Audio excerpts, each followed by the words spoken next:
சீக்கிரம் புதிய ஏற்பாட்டு புஸ்தகத்தை திருப்பிக் கொள்வோம்.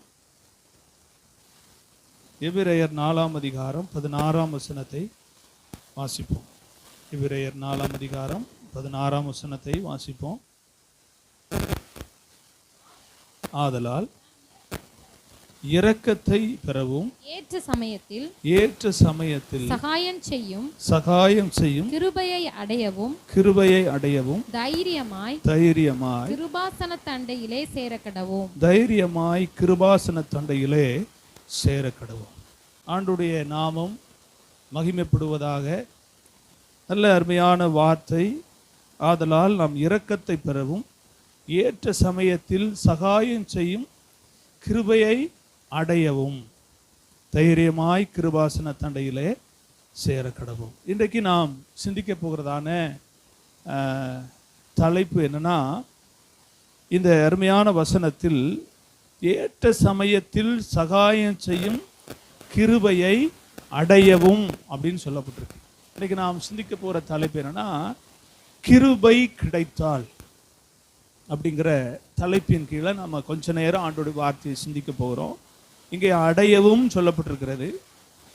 இன்றைக்கி நாம் சிந்திக்க போகிற காரியம், அவருடைய கிருபை நமக்கு கிடைத்தால் என்ன அனுபவங்கள் நமக்கு உண்டு அப்படிங்கிறத நாம் சிந்திக்க போகிறோம். கவனிங்க, கிருபை என்ற அந்த வார்த்தை மிக முக்கியமான வார்த்தை. எத்தனை பேர் ஆமேன்னு சொல்கிறீங்க? எத்தனை பேருக்கு பரிச்சயமான வார்த்தையாய் நீங்கள் பார்க்குறீங்க? எத்தனை பேருக்கு ரொம்ப பிடிச்ச வார்த்தையாக பார்க்குறீங்க? வார்த்தை மாத்திரமல்ல, வாழ்க்கையிலையும் உடைய கிருபை நம்மோடு கூட இருக்கிறது. அல்லேலூயா. நல்லா கவனிங்க, கிருபை என்பது தேவன் நம்மையில் வைத்த எதிர்பார்ப்பு இல்லாத இலவசமான அன்பின் வெளிப்பாடு. அல்லேலூயா. அப்போதானே எதிர்பார்ப்பே இல்லாத அவருடைய அன்பின் வெளிப்பாடின் அனுபவம் தான் என்னதுன்னா கிருபை. இந்த அனுபவம் நம்முடைய வாழ்க்கையில், குறிப்பாக கிறிஸ்தவ ஜீவியத்தில் மிகவும் நமக்கு அத்தியாவசியம் வாய்ந்தது, மிக முக்கியமானது, மிக உகந்தது, நமக்கு மிக மிக தேவையானது. இப்போ உங்களுக்குள்ள ஒரு கேள்வி வரும், கிருபை கிடைத்தால் என்று நீங்கள் சொல்கிறீங்களா பாஸ்டர்? கிடைச்சிருச்சுல அப்புறம் என்ன கிடைத்தால்? கிடைக்காத ஒன்றதான் என்ன சொல்லணும்? கிடைத்தால் அப்படின்னு சொல்லணும். நீங்கள் என்ன கிடைச்சதை ஒன்று நீங்கள் கிடைத்தால்னு ஒரு வார்த்தையை சொல்கிறீங்களா நீங்கள் கேட்கலாம். இன்னைக்கு பெரும்பாலும் பார்த்தீங்கன்னா, தேவனுடைய கிருபையை பெற்றுக்கொண்டவர்கள் வாழ்க்கையில் இன்றைக்கு கிடைக்க பெற்றிருக்கிறது என்று உணர்கிறவர்களுடைய வாழ்க்கையில் எப்படி வாழணும், எப்படி வாழ்வதற்கு தேவன் கொடுத்தார் என்ற அந்த வாழ்க்கை முறை இன்னைக்கு பார்க்க முடியல. சொல்றது புரியுதா உங்களுக்கு? தேவனுடைய கிருபையை பெற்றுக்கொண்டோம், பெற்றிருக்கிறேன் அப்படிங்கிற ஒவ்வொரு மனுஷனுடைய வாழ்க்கையில எதற்காக தேவன் கொடுத்தார், என்ன நோக்கத்துக்காக கொடுத்தார் அப்படிங்கிறத இன்னைக்கு நம்ம பிரதிபலிக்க முடியாத ஒரு நிலைமையில வாழ்ந்து கொண்டிருக்கிறோம். இன்னைக்கு சபை, திருச்சபை, தேவனுடைய பிள்ளைகள் பெற்றுக்கொண்ட கிருபையை எப்படி தேவ சித்தத்தோடு நாம அதை பெற்றிருக்கிறோம் அப்படிங்கிறத சக மனிதர்களுக்கு வெளிப்படுத்தணுங்கிறதுல இன்னைக்கு தெரியாம வாழ்ந்துட்டு இருக்கிறாங்க. தேவனுடைய கிருபை கிடைத்தால் அப்படிங்கிற வார்த்தைக்குள் இருக்கிற ஒரு 3 காரியங்கள். யாருக்கு ஆண்டவர் கிருபையை கொடுக்கிறார்? இன்னைக்கு நம்ம சொல்லலாம், நம்ம எல்லாருக்கும் கொடுத்திருக்கிறார். அல்லேலூயா. இனி வரப்போகிற எத்தனை சந்ததி ஆனாலும் இந்த பூமியில அப்படி வருகைக்கு முன்னால கர்த்தர் இந்த பூமியில பிறக்க வைக்கிற ஒவ்வொருத்தருக்கும் ஆண்டவர் எதை கொடுப்பாரு?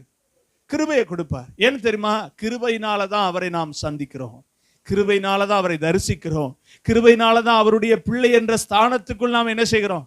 வருகிறோம். நமக்கென்று இந்த தகுதி இந்த பூமியில கிடையாது. அவரை போல நாம இந்த உலகத்துல பிறக்கல, அவரை போல இந்த உலகத்தில் நம்ம வாழல, அவரை போல இந்த உலகத்தில் நாம அவருக்குடைய அந்த எந்த அச்ச அடையாளங்களும் நம்ம ஒத்து போகவே இல்லை. தாவீது சொல்றார், நான் பாவத்துல தான் கற்ப தரித்து பாவத்துல தான் என்ன செஞ்சேன், பிறந்தேன் அப்படிங்கிறார். ஆனா கிறிஸ்துவினுடைய பிறப்பு பரிசுத்தமான பிறப்பு, பரிசுத்தாவினால் உண்டான பிறப்பு. அவருக்கு நமக்கும் சொல்லுவாங்கல்ல, ஏணி வச்சா கூட எட்டவே எட்டாது, எத்தனை நம்ம முடியாது. ஆனா கிருபை ஒன்றினால் நம்மை அவரோடு இணைத்தார். ஆண்டவருடைய நாமத்துக்கு மகிமை உண்டாகட்டும். 3 காரியங்களை நம்ம வேகமா இன்னைக்கு நாம புரிந்து கொள்வோம். நாம நம்முடைய வாழ்க்கையில இனி வர நாட்கள்ல கிருபை எனக்கு கிடைச்சிருக்கு, இதற்காகத்தான் தந்திருக்கிறாரு, இப்படித்தான் நான் வாழணும் அப்படிங்கிற ஒரு வரவேற்குள்ள கர்த்தர் நம்மை கொண்டு வருவாராக. முதல் காரியம் வாசிக்கலாம். தீத்து புஸ்தகம் 2ஆம் அதிகாரம் 11ஆம் 12ஆம் வசனத்தை வாசிப்போம். தீத்து புஸ்தகம் 2ஆம் அதிகாரம் 11ஆம் 12ஆம் வசனத்தை வாசிப்போம். ஏனெனில் எல்லா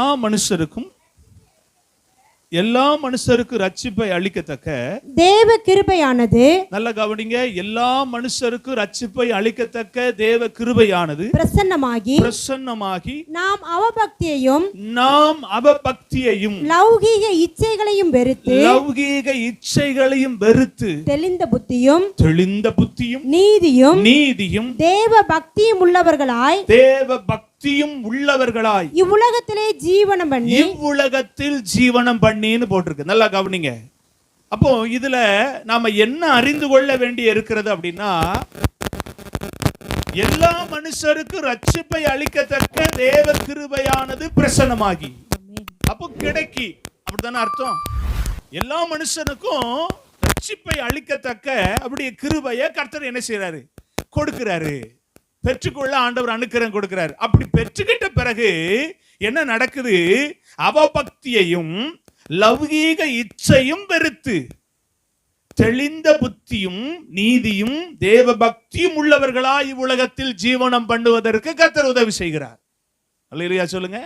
அப்போ என்ன நடக்குது? தேவன் தம்முடைய கிருபையை கொடுக்கும் போது என்ன நடக்குன்னா, பாவத்தின் மேல் உள்ள வெறுப்பை ஆண்டவர் வெறுக்க வைக்கிறாரு. அப்படித்தானே? பாவத்தின் மேல் உள்ள வெறுப்பு, அதாவது பாவத்தின் மேல இருக்கிற விருப்பத்தை ஆண்டவர் எப்படி மாத்துறாரு? வெறுப்பா மாத்துறாரு. அப்ப அடுத்து என்ன செய்யறாரு? நமக்குள்ள தேவ பயத்தை கொடுக்கிறாரு. அல்லேலூயா சொல்லுங்க. கிருபை எதற்காக கொடுக்கப்பட்டிருக்கு? பாவத்தை ஒரு காலத்துல நம்ம என்ன செஞ்சுக்கிட்டு இருக்கிறோம்? விருப்பத்தோட செய்யறோம், விரும்பிதான் செய்யறோம். எந்த மனுஷனும் விரும்பாம எதை செய்யல? பாவத்தை நான் ஏதோ வெறுப்போட செஞ்சேன்னு யாராவது சொல்லுவாங்களா? ஒருத்தரும் கிடையாது. அதை விரும்பிதான் செய்யறான், அதை ருசிச்சு, அது ரொம்ப திகட்டு, ரொம்ப தித்திப்பா இருக்கு அப்படின்னு நினைச்சு செய்யறான். ஆனா தேவன் தம்முடைய கிருபைய, அதாவது கிருபையாகிய ரட்சிப்ப நமக்குள்ள தரும்போது எதுல வெறுப்பு வருது? அதன் மேல வெறுப்பு வருது. அப்படி வருதா? அப்படி வந்திருக்கா? அப்படி வந்துருச்சுன்னா நாம சொல்லலாம், எனக்கு என்ன கிடைச்சிருக்கு? தேவனுடைய கிருபை கிடைச்சிருக்கு. அல்லேலூயா சொல்லுங்க. இன்னைக்கு அதுதான் இன்னைக்கு சபைக்கு தேவையான ஒன்று, ஒவ்வொரு பிள்ளைகளுக்கும் தேவையான ஒன்று. நான் பாவத்தோட வாழ்ந்து கொண்டு கிருபையை கிடைச்சிருக்குன்னு சொல்றது அது உகந்தது அல்ல. பாவத்தோடு இருக்கிறேன், ஆனா எனக்கு கிருபை கிடைச்சிருக்குன்னு சொல்றது தகுதியான வார்த்தையும் கிடையாது, தகுதியான அனுபவம் கிடையாது. தேவன் அதன் மேல ரொம்ப வருத்தப்படுறாரு. அப்படி சொல்வது சரியான ஒரு பதம் அல்ல. தம்முடைய கிருபையை ரட்சிப்பா எனக்கு தந்திருக்கிறார்னா கட்டாயம் பாவத்தின் மேல இருந்த விருப்பம் எதா மாறிடும்? வெறுப்பா மாறிடும். ஆமென் சொல்லுங்க. அல்லேலூயா.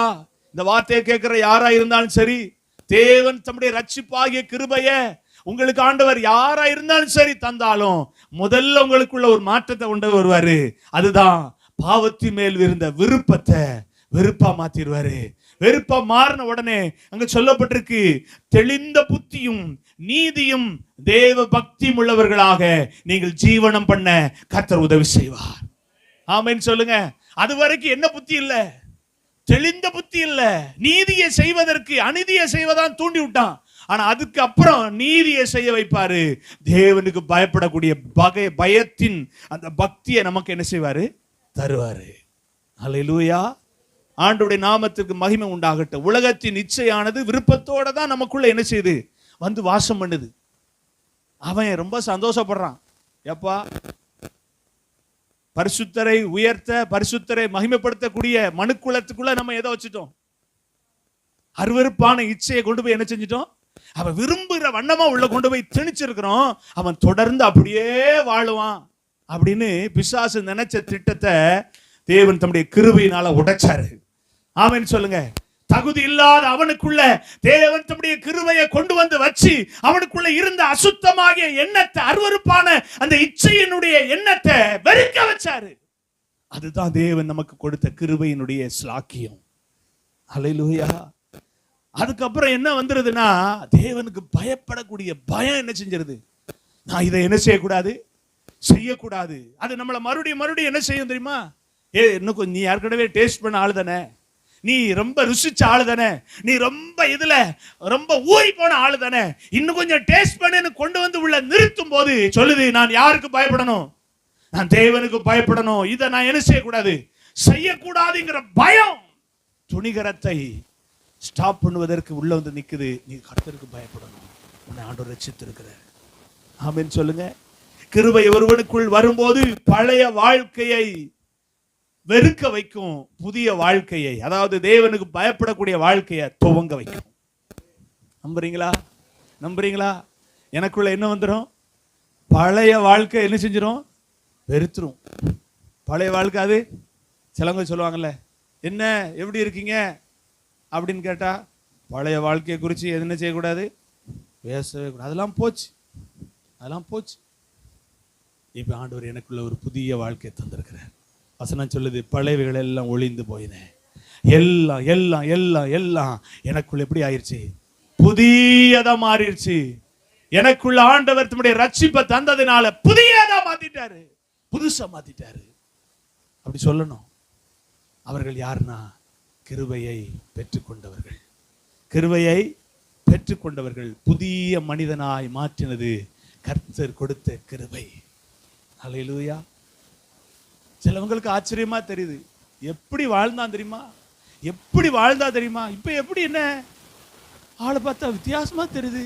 என்னமோ நடந்திருக்கு. என்ன நடந்திருக்கு? தேவன் தம்முடைய கிருபையை தந்ததனால பழைய வாழ்க்கை கர்த்தர் வெறுக்க வச்சாரு, புதிய வாழ்க்கை ஆண்டவர் தந்தாரு. ஆமென் சொல்லுங்க. ஆமா, ஸ்தோத்திரம். அப்ப முதல்ல நடக்கிறது, பாவத்தின் மேல் உள்ள விருப்பத்தை வெறுப்பாக்கி தேவனுக்கு பயப்படக்கூடிய பயத்தை நமக்குள்ள தர்றதுதான் கிருபை கிடைத்ததனுடைய முதல் அறிகுறி. இரண்டாவது வாசிப்போம். 2 கொரிந்தியர் புஸ்தகம் 12ஆம் அதிகாரத்தின் 9வது வசனத்தை வாசிப்போம். அதற்கு அவர், என் கிருபை உனக்கு போதும், பலவீனத்திலே என் பலம் பூரணமாய் விளங்கும் என்றார். போதும். ஆண்டவருடைய நாமத்துக்கு மகிமை உண்டாகட்டும். இரண்டாவது, தேவன் தம்முடைய கிருபைய எதற்காக கொடுக்கிறார் அப்படின்னா, பலவீனத்தை பலனா மாற்றுவதற்காக. எல்லாரும் கொஞ்சம் இந்த வார்த்தையை அழுத்தமா சொல்லணும்னு நான் ஆவியில ஏவப்படுறேன்.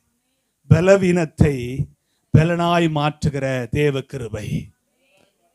சொல்லுங்க ஒரு விஷயம், பலவீனத்தை பலனாய் மாற்றுகிற தேவ கிருபை. அவனுக்கு நடுக்க வந்துடும். யாருக்கு? பலவீனத்தை கொண்டு வந்து நமக்குள்ள அடிக்கடி வந்து சொல்றான் பாருங்க, பலவீனம் பலவீனம் பலவீனம் பலவீனம்.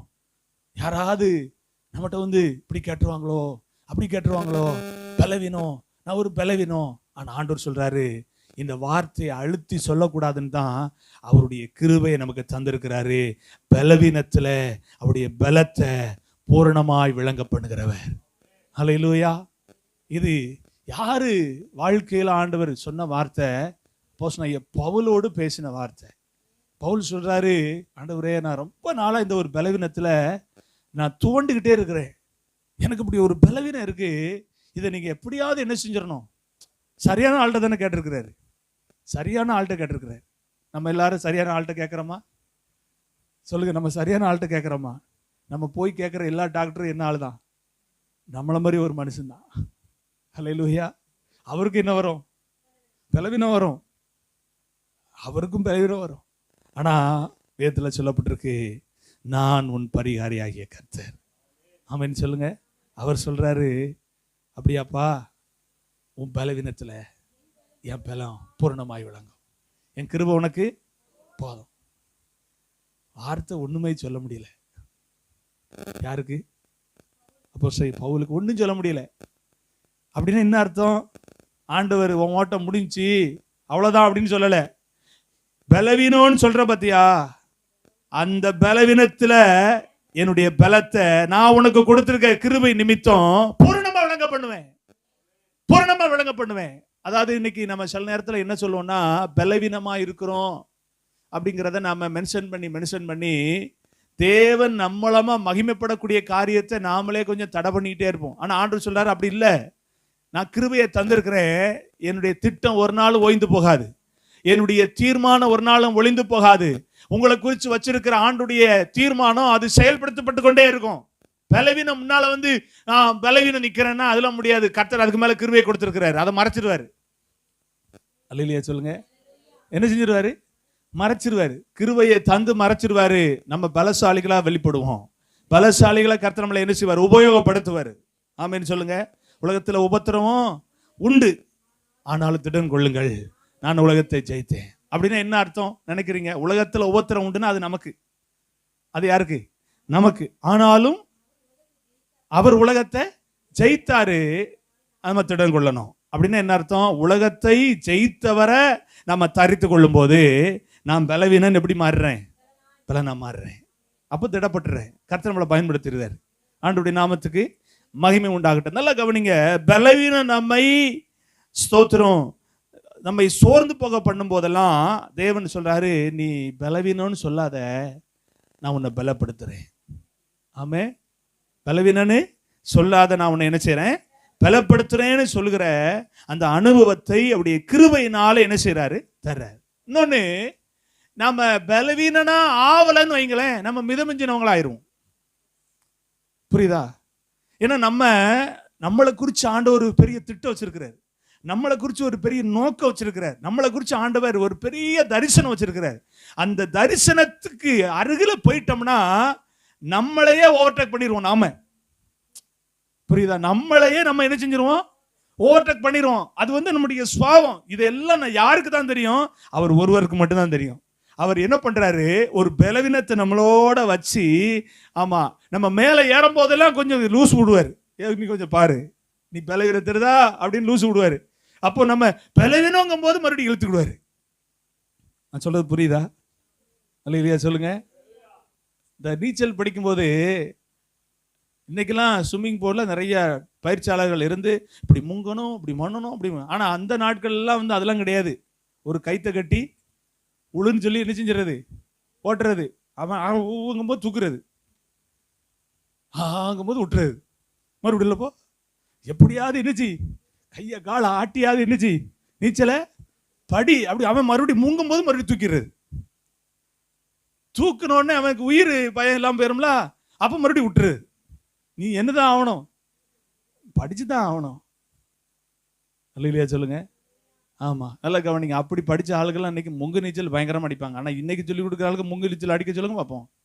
அப்படிலாம் அடிச்சுக்கிட முடியாது. ஏன்னா அன்னைக்கு முங்கி தான் படிச்சிருக்கான். இல்லையா சொல்லுங்க. கர்த்தர் நல்லவர். ஆண்டோடைய நாமத்துக்கு மகிமை உண்டாகட்டும். கவனிங்க. பலவீனத்தில் அவருடைய பலத்தை பூரணமா, எப்படி பூரணமா அப்படின்னா என்ன அர்த்தம்? முழுமையா விளங்க பண்ணுவாரு. ஆனா நம்ம பலவீனம் பார்த்தா இருப்போம். ஆனா அவர் விளங்க பண்ணிட்டே இருப்பாரு. எதை வச்சு? கிருபையை வச்சு எங்கேயும் வெட்கப்படுத்த மாட்டார். நமக்கு மட்டும்தான் தெரியும் நான் யாரு, பலவீனமானவன். ஆனா வெளியே நம்ம அவுட்புட் எப்படி இருக்கும் தெரியுமா? பலமா இருக்கும், பயங்கரமா இருக்கும். ஆண்டவரை பலமா விளங்க பண்ணிட்டு இருப்பாரு, முழுமையாக்கிக்கிட்டே இருப்பாரு. ஆனா நமக்கு மட்டும்தான் தெரியும் இது பலவீனமான பாண்டம். இங்க இருந்து அவுட்புட் போறது நமக்கு தெரியாது. ஆனா அவுட்புட் எப்படி இருக்கும்னா அங்க பாசிட்டிவா இருக்கும். நம்ம நினைப்போம் எப்படி இருக்குமோ, ஆனா ஆண்டங்க அதை எப்படி மாத்துவாருன்னா பாசிட்டிவா மாத்திட்டே இருப்பாரு. 1, 30, 60, 100 அங்க என்ன செஞ்சுட்டு இருக்கோம்? போயிட்டே இருக்கும். ஒரு ஆமீன் சொல்லுங்க. ஆண்டோடைய நாமத்துக்கு மகிமை உண்டாகட்டும். அப்போ பலவீனன் பலனா மாறுவதற்கு தம்முடைய கிருபையை கொடுக்கிறார். கர்த்தருடைய நாமத்துக்கு மகிமை உண்டாகட்டும். ஒரு நாட்டில் ஒரு பேரரசர் இருந்தாராம். அந்த பேரரசர் பார்த்தீங்கன்னா ஒரு மனிதனை அந்த நாட்டில் அந்த அரண்மனையில் ஒரு காவலனா வச்சிருந்தாரு. அவனை ரொம்ப நம்பினாரு. அவனை ரொம்ப நம்பினால அந்த நம்பிக்கைக்குரியவனா அந்த காவலன் இருந்தான். ஒரு குறிப்பிட்ட நாட்கள் கழிந்து போனது. ஒரு நாள் பார்த்தீங்கன்னா அந்த அரண்மனையில் ஒரு வைரக்கல் தொலைஞ்சு போச்சு. அந்த வைரக்கல்லை ரொம்ப நேசித்தாரு யாருன்னா ராஜா. அவருக்கு வைரம்னா ரொம்ப பிடிக்கும். குறிப்பா அந்த வைரத்தை அந்த ராஜா ரொம்ப நேசிச்சாரு. அது காணாம போயிட்டுனோடனே அவருக்கு ஆத்திரம் தாங்க முடியல. எப்படி காணாம போச்சுன்னு கேட்கிறாரு. காணாம போனவனுடைய அந்த முழு காரியத்தை கண்டுபிடிக்கும் போது அந்த காவலன் எங்க இருக்கானோ அங்கதான் காணாம போயிருக்கு. அப்போ இவர் ஆச்சரியமா பாக்குறாரு, அவன் எல்லாத்தையுமே ரொம்ப பர்ஃபெக்டா பாப்பானே, எப்படி காணாம போச்சு அப்படின்னு சொல்லி எல்லாத்தையும் தீவிரமா விசாரிச்சு பார்த்தா அவனுடைய ஏரியாவில் தான் காணாம போச்சு. உடனே ராஜாவுக்கு கோபம் அதிகமாச்சு. ராஜா சொன்னாரு, வைரக்கல்ல காணாம போனவனை கொண்டு போய் சிறைச்சாலை கொண்டு போய் போடுங்க. 3 மாதம் அவனுக்கு சிறை, 3ஆவது மாதம் முடியும் போது அவன் உயிர் எடுத்துடணும். அது எப்படி? நான் ரொம்ப நேசிச்ச வைரக்கல்ல தொலைச்சிட்டான், எப்படி அவன் கண்ணு கருத்துமா அதை காக்காம விட்டுட்டானே அப்படின்னு சொல்லிட்டாரு. 2 மாதம் முடிஞ்சிச்சு, 3ஆவது மாதம் பிறந்துச்சு. சிறைச்சாலையில் இருக்கிறான் அந்த காவலன். 3ஆவது மாதம் முடியக்கூடிய நாள்ல ராஜா அவனை பார்க்க போறாரு. அவன் அப்படியே அழுதுகிட்டு இருக்கிறான். சொல்றாரு, நான் எவ்வளவு அதிகமாய் நான் நேசிச்ச அந்த வைரக்கல்ல நீ என்ன செஞ்சிட்ட? பாதுகாக்க நீ எவ்வளவு ஆயத்தம் இல்லாம இருந்து அதை தொலைச்சிட்டிய அப்படின்னு சொல்லிட்டு பயங்கர கோபத்தோடு தலையை வெட்டணும் அப்படின்னாரா. அவன் அந்த இடத்துல முழங்கால் படிட்டு சொன்னான், ராஜாவே, உங்களுடைய வைரத்தை தொலைப்பதற்கு நான் தான் காரணம். அதை நான் அஜாக்கிரதையா இருந்ததுக்கு என்னை என்ன தண்டனை கொடுத்தாலும் நான் ஏற்றுக்கொள்ள மனப்போக்கமா இருக்கிறேன். நீங்க கொடுத்த தண்டனை தகும். என் உயிரை நான் இப்பவே விடுறதுக்கு நான் ஆயத்தமா இருக்கிறேன். ஆனா உங்ககிட்ட ஒரே ஒரு வார்த்தை, என்னை மன்னிச்சிருங்கன்னு உங்ககிட்ட நான் ஒரு வார்த்தை கேட்டுட்டு நான் செத்துறேன் அப்படின்னு 2 கரங்களை கூப்பி அந்த ராஜாவுக்கு முன்னால மண்டிட்டு சொன்னானா, அரசே, உங்களுடைய இருதயத்தை சந்தோஷப்படுத்துகிற அந்த வைரத்தை நான் ரொம்ப அஜாக்கிரதையா நான் இருந்ததுனால தொலைச்சிட்டேன், களவு போ விட்டுட்டேன், என்னை மன்னிக்கணும் அப்படின்னு சொல்லி தலை குனிந்து மன்னிப்பு கேட்டானா. ராஜா அவ்வளவு நேரம் மூர்க்கமாயிருந்த மனிதன் அந்த வார்த்தை, அந்த பணிவை பார்த்த உடனே அவருக்குள்ள ஒரு பெரிய மாற்றம். என்ன மாற்றம் அப்படின்னா, இவ்வளவு விலையேறப்பட்ட வைரத்தை விட இந்த மனிதனுக்குள்ள இருந்து எழும்புகிற அந்த மன்னிப்புக்கான அந்த குணமும் அவன் தன்னை தாழ்த்துகிற அந்த அனுபவமும் விலையேறப்பட்டது என்று சொல்லி அந்த இடத்துல சொன்னாராம். அவ்வளவு பெரிய அந்த வைரத்தை விட நீ விலையேறப்பட்டவன் என்று சொல்லி காவலரை கூப்பிட்டாரு, வெளியே கொண்டு வர சொன்னார். இன்னையிலிருந்து இவன் எனக்கு மகன், இவன் என்னுடைய மகனாக நான் ஏற்றுக்கொள்கிறேன், இன்னையிலிருந்து இவன் ராஜா அப்படின்னு சொல்லி அவனுக்கு ஒரு பெரிய ஷாக்கிங்க கொடுத்தாராம். அவன் அதிர்ந்துட்டான். அவன் உயிர் பிழைச்சாலே போதுங்கிற நிலைமையில இருக்கிற அவனுக்கு ராஜாவுடைய மகன் என்ற ஸ்தானம் அவனுக்கு கிடைச்சிச்சு. இப்ப சொன்னாராம், என்ன சொன்னாராம் தெரியுமா? உனக்குள்ள ஏற்பட்ட அந்த மாற்றம், உனக்குள்ள ஏற்பட்ட அந்த குற்ற மனசாட்சி, உனக்குள்ள ஏற்பட்ட அந்த மன்னிக்கிற அந்த மன்னிப்பை பெறக்கூடிய அந்த குணம் எனக்குள்ள ஒரு பெரிய மாற்றத்தை உண்டு பண்ணுச்சு. அல்லேலூயா சொல்லுங்க. இன்னைக்கு காவலன் தான் நாம. அவருடைய பரிசுத்தத்தை நம்மகிட்ட என்ன செய்தாரு? கொடுத்தாரு. ஆனா நம்ம பரிசுத்தத்தை காத்துக்கொள்ளல. எத்தனையோ தர இழந்தோம், எத்தனையோ தர தொலைச்சோம். ஆனா அவர் கோபம் உண்டவராய் இருந்தாலும் அவருடைய சமூகத்துல, ஆண்டவரே, நான் இழக்கக்கூடியவன், நான் இழந்தவன் தான், நான் அதை பெற்றுக்கொள்ள நான் மறந்தவன் தான் அப்படின்னு சொல்லி நாம ஒப்பு கொடுத்தோம்னா நம்முடைய வாழ்க்கையில பெரிய மாற்றத்தை கொண்டு வர அவர் வல்லவராய் இருக்கிறார்.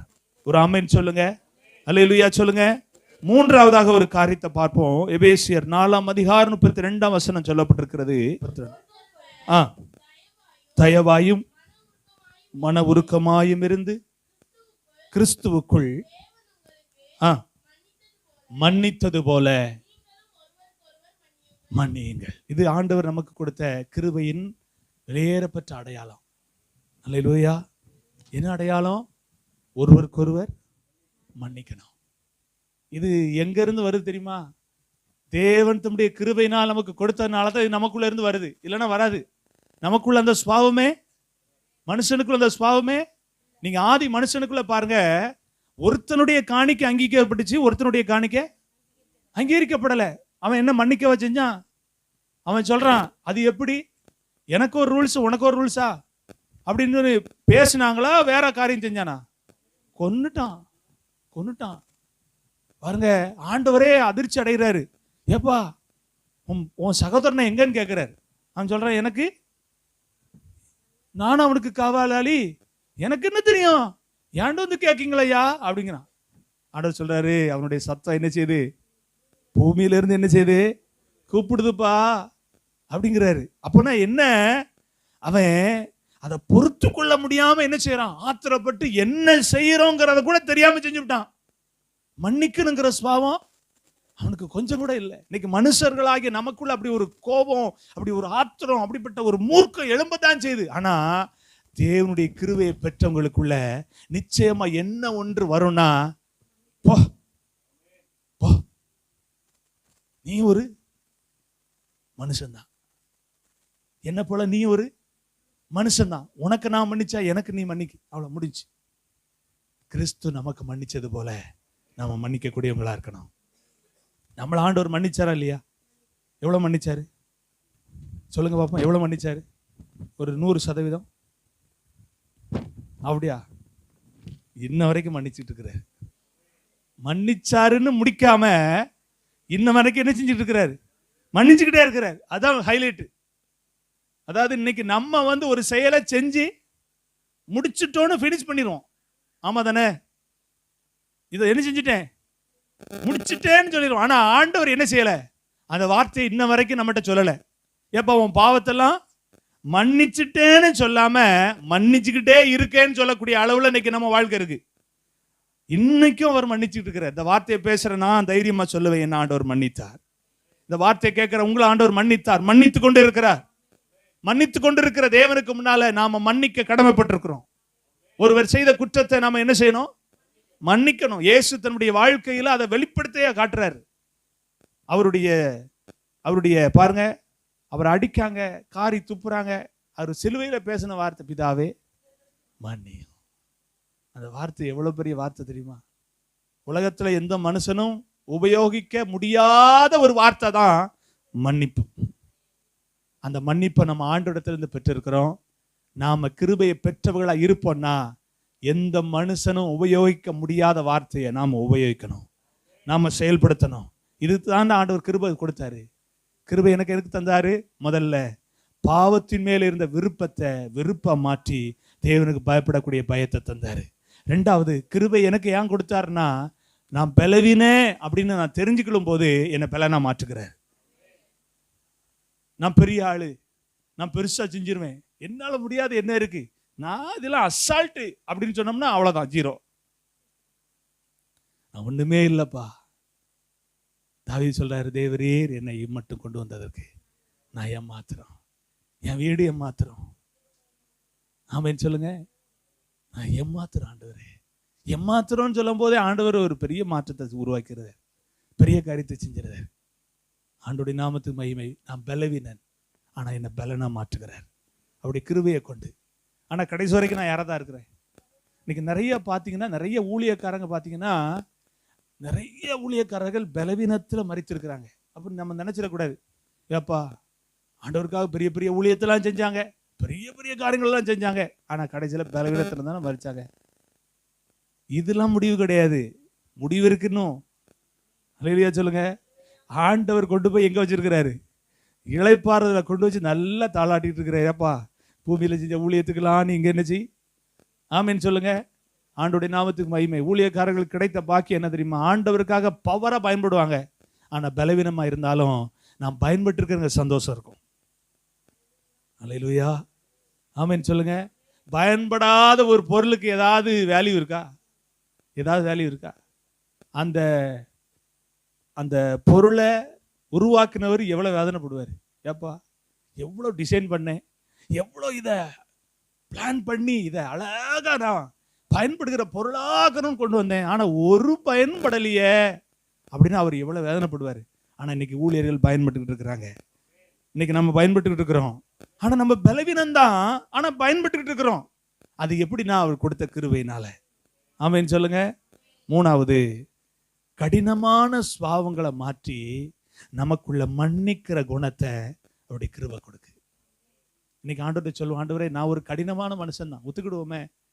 எனக்குள்ள என்ன இருக்கு, ஒரு கடினம் இருக்கதான் செய்யுது.